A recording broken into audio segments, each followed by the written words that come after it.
With several nations reacting to violence in the Middle East, mainstream Muslims have felt unwelcome and even threatened when they plan their globetrotting vacations. But a few countries and regions are more welcoming than others, with Singapore beating out Thailand, the UK, South Africa, France, and many more in the list of nations that are not members of the Organization of Islamic Cooperation States.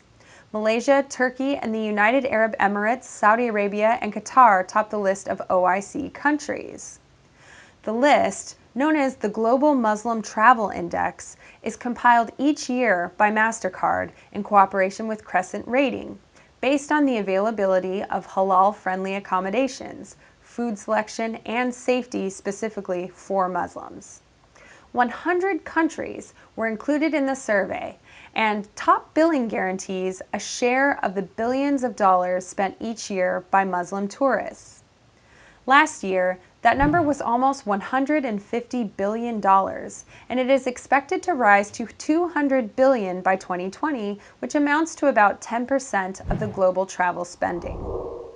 In 2014, Pope Francis appointed Cardinal George Pell, former Archbishop of Sydney, to the new office of Prefect of the Secretariat for the Economy.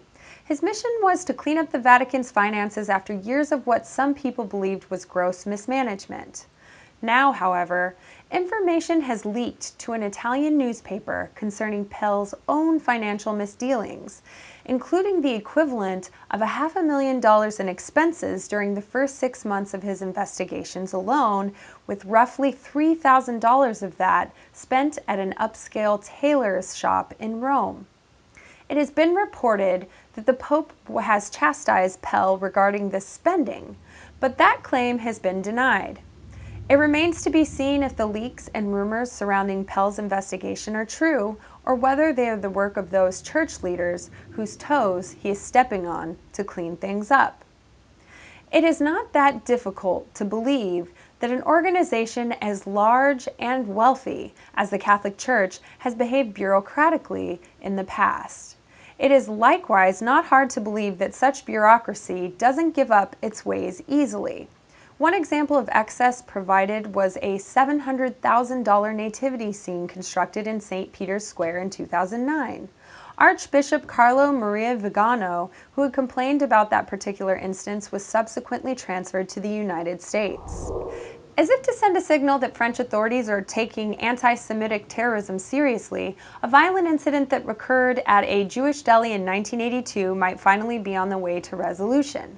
The attack resulted in the deaths of 6 people, including 2 Americans, and injured 22 others. The attackers stormed the Goldenberg Deli in Paris with machine gun fire, and also threw a grenade and then fled the scene. It is not clear why it has taken so long to track down the 3 men listed on new international arrest warrants. Although they are not named, they are said to be living in Jordan and Norway, and thought to have been associated with the Palestinian terrorist Abu Nidal. It is conceivable that Nidal's 2002 death allowed for additional facts to be uncovered regarding the killings. It also remains unclear whether it will be possible to extradite these men, or if the news of this investigation will provide them with an opportunity to avoid arrest. The men's ages range from 56 to 53, and it is possible that having settled down in the intervening 33 years since the attack will make it more difficult for them to disappear a second time.